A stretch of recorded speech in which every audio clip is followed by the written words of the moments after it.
Okay. ఈరోజు మనం భారత రాజ్యాంగంలోని ఆర్టికల్ 143 గురించి కాస్త క్లుప్తంగా చూద్దాం.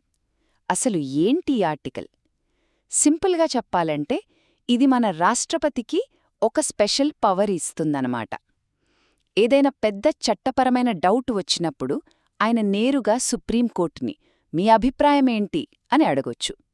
దీన్నే ప్రెసిడెన్షియల్ రిఫరెన్స్ అని పిలుస్తారు.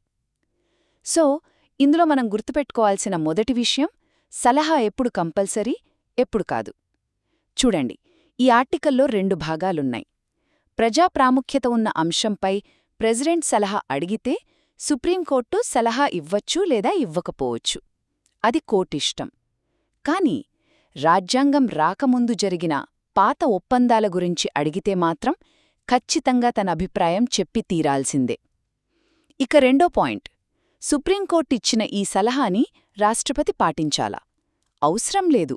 ఎందుకంటే అది కేవలం ఒక అభిప్రాయం మాత్రమే, తీర్పు కాదు. కానీ ఇక్కడే ఓ చిన్న ట్విస్టుంది. రాష్ట్రపతికి ఇది బైండింగ్ కాకపోయినా దేశంలోని మిగతా కోర్టులన్నీ దీనికి చాలా విలువయిస్తాయి. ఇక ఫైనల్గా సుప్రీంకోర్టు సారీ మేం చెప్పలేము అని చెప్పిన సందర్భం కూడా ఉంది. 1994 అయోధ్య కేసులో ఆ వివాదాస్పద స్థలంలో అంతకుముందు హిందూ టెంపుల్ ఉండేదా అని రాష్ట్రపతి అడిగారు. అప్పుడు సుప్రీంకోర్టు అది చట్టపరమైన ప్రశ్న కాదు, చాలా సెన్సిటివ్ పొలిటికల్ ఇష్యూ అని చెప్పి సమాధానం ఇవ్వడానికి ఒప్పుకోలేదు. సో ఒక్క మాటలో చెప్పాలంటే ఈ ఆర్టికల్ 143 మన సుప్రీంకోర్టును కేవలం కేసులు తీర్చే కోర్టుగా కాకుండా దేశానికొక రాజ్యాంగ మార్గదర్శిగా నిలబెడుతుంది.